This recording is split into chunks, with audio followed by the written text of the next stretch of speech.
સુરતના Udhna railway station પર ગઈકાલે હજારોની સંખ્યામાં લોકો બહારગામ જવા માટે શ્રમિકો એકત્ર થયા હતા. એવી પરિસ્થિતિ થઈ હતી કે પોલીસને લાઠીચાર્જ કરવો પડ્યો. આ ઘટનાની પરિસ્થિતિ વચ્ચે હવે આમ આદમી પાર્ટીના સુરતના નેતા પાયલ સાકરિયાનું નિવેદન સામે આવ્યું છે, જેમાં પોલીસે જે વર્તન કર્યું છે શ્રમિકો સાથે તે મામલે તેમણે સરકાર પર પ્રહાર કરતા શું કહ્યું, વિગતે વાત કરીએ. વૈષ્ણવજન તો તેને કહીએ જે પીડ પરાઈ જાનાને રે.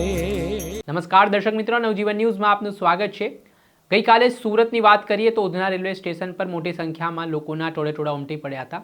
હાલ ઉનાળાનું વેકેશન ચાલી રહ્યું છે. બીજી તરફ આજે ઈરાન અને ઇઝરાયલ વચ્ચે યુદ્ધની સ્થિતિનું નિર્માણ થયું છે. તેના કારણે ગેસ પુરવઠોમાં ભારે અછત સર્જાય છે અને આના પગલે કેટલાક ઉદ્યોગો, વેપારો બંધ પણ થઈ ગયા છે.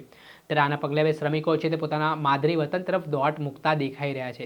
ઉધના પોલીસ સ્ટેશન પર હજારોની સંખ્યામાં લોકોનું કીડિયારું ઉમટ્યું. પગ મૂકવાની જગ્યા નહોતી તેવી સ્થિતિનું નિર્માણ થયું ને આવી જે અંધાધૂંધી જેવી સ્થિતિ વચ્ચે પોલીસને ત્યાં લાઠીચાર્જ કરવાની ફરજ પણ પડી હતી.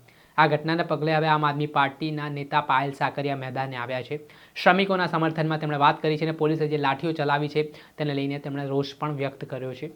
ભર તડકામાં જ્યારે શ્રમિકો પોતાના વતન જઈ રહ્યા હોય તેના ત્યાં સુવિધા કરવાના બદલે પોલીસ લાઠી વરસાવી રહી છે. સરકારને તેમણે આડે હાથ લેતા શું કહ્યું તે સાંભળો. નમસ્કાર, આપ સૌને મારા જય શ્રી કૃષ્ણ.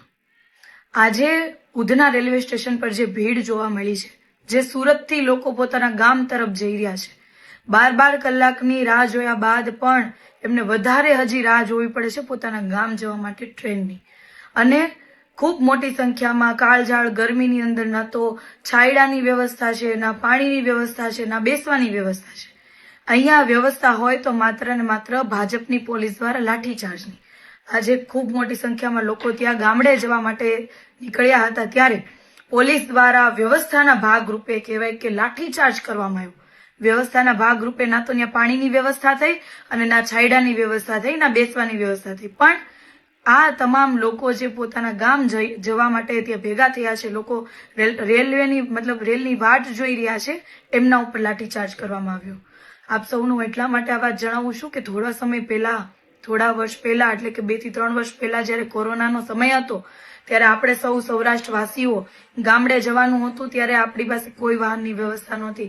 આ સરકારે કોઈ વાહનની વ્યવસ્થા નહોતી કરી દીધી ત્યારે આપણા ઘણા બધા સગાવાલા ખૂબ હેરાન પરેશાન થઈને ગામડે પહોંચ્યા હતા. ના તો જમવાની રસ્તામાં વ્યવસ્થા હતી, નો પાણીની વ્યવસ્થા હતી, નો તો વાહનની વ્યવસ્થા હતી.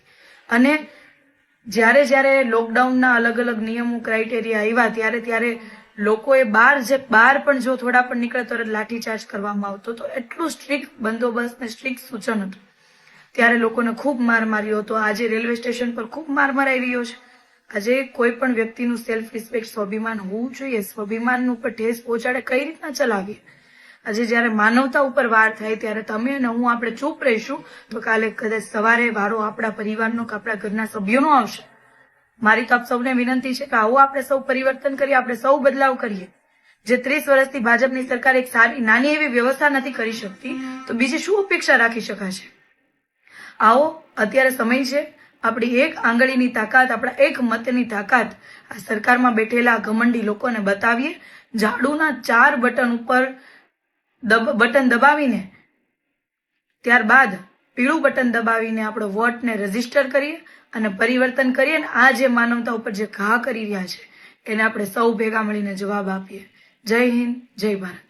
આપણે સાંભળ્યા હતા સુરતના આમ આદમી પાર્ટીના નેતા પાયલ સાકરિયા. તેમનું જે નિવેદન સામે આવ્યું છે તેમાં તેઓ કહી રહ્યા છે કે લોકો આજે રોજગારી માટે ગુજરાતમાં આવતા હોય છે, શ્રમિકો કામ કરીને ગુજરાતને મદદરૂપ બનતા હોય છે, પરંતુ આજે એ શ્રમિકોને લાઠીઓ ખાવી પડે છે. તેના કારણે તેમણે સરકાર સામે રોષ ઠાલવ્યો છે. દર્શક મિત્રો, આવા જ નવા વિડીયો સાથે આપને માહિતગાર કરતા રહીશું, એટલે નવજીવન ન્યૂઝ જોતા રહો.